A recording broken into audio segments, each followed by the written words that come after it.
Hello বন্ধুরা, আসসালামু আলাইকুম। সবাই কেমন আছেন? আমি আছি আলহামদুলিল্লাহ ভালো। সারাদিন এত ব্যস্ত থাকি, তারপরও চেষ্টা করি আপনাদের সাথে আমার সুখ দুঃখের বিষয়গুলো শেয়ার করার জন্য। আজকে সেরকমভাবে বাইরে যাওয়া হয়নি, সারাদিন বাসাতেই আছি।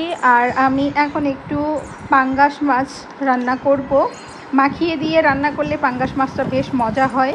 প্রতিদিন ব্রেকফাস্টে এক একদিন এক এক রকম খাবার খাওয়া হয়, হালকা ধরনের খাবার। আর দুপুরের জন্য এই যে আমি পাঙ্গাস মাছটা রেডি করে নিচ্ছি। আলু ভর্তা আছে, ডিম ভাজি আছে, দুধ আছে, কলা আছে, এনাফ। আর কি লাগে? আর এই যে আমি সুন্দর করে মাখিয়ে নিলাম। এবার একটু পানি দিয়ে হালকা আছে বসিয়ে দিব, ধীরে ধীরে হতে থাক। আর প্রচণ্ড গরম, কারেন্ট তো একদমই থাকছে না। আমি একদম ঘেমে একাকার। একটু ফ্রেশ হয়ে নেব।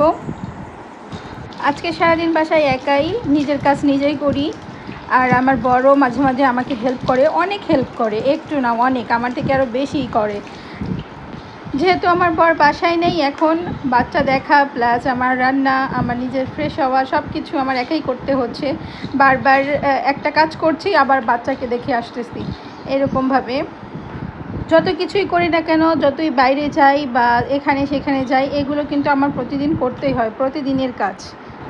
আমি ফেসটা ওয়াশ করে নিচ্ছি একটা ক্লিনজার দিয়ে। যে গরম পড়েছে, আর স্কিনের অবস্থাও খুবই খারাপ।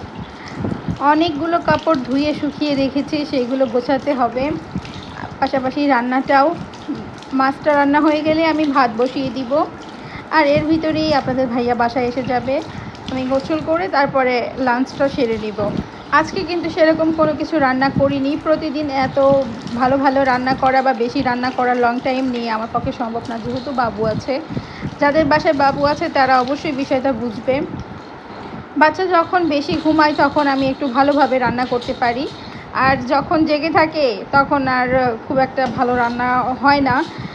আপনাদের ভাইয়া থাকলে তখন করতে পারি। আবার শর্টকাটের ভিতরে যা হয় তাই আর কি। বাসার সব কাজ যেহেতু আমিই করি একা। আর আমার পুচকুকে এই বেডে শুইয়ে দিয়ে এখানে আমি কাপড়গুলো গুছিয়ে নেব, সাথে রান্নাটাও হয়ে যাবে। অনেকগুলো কাপড় জমে আছে। প্রতিদিন কত কাজই করতে হয়, তাই না? রান্না, খাওয়া, তারপরে কাপড় ধোয়া, গোছানো, ঘর মোছা। একটা সংসারে ছোটোখাটো হোক, যেরকমই হোক, একটা সংসারে অনেক কাজ থাকে। আর বাবু থাকলে তো কথাই নাই। এই যে ঝটপট কাপড়গুলো গুছিয়ে নিলাম। ওদিকে আমার রান্নাটাও প্রায় শেষের দিকে। এখন আমি গোসল করে ফ্রেশ হয়ে খাওয়ার জন্য রেডি হয়ে নিব। এর মধ্যে কিন্তু আপনাদের ভাইয়া এসে গেছে। তো বন্ধুরা, আজকের মতো এই পর্যন্তই। ভালো থাকবেন সবাই। আল্লাহ হাফিজ। আসসালামু আলাইকুম।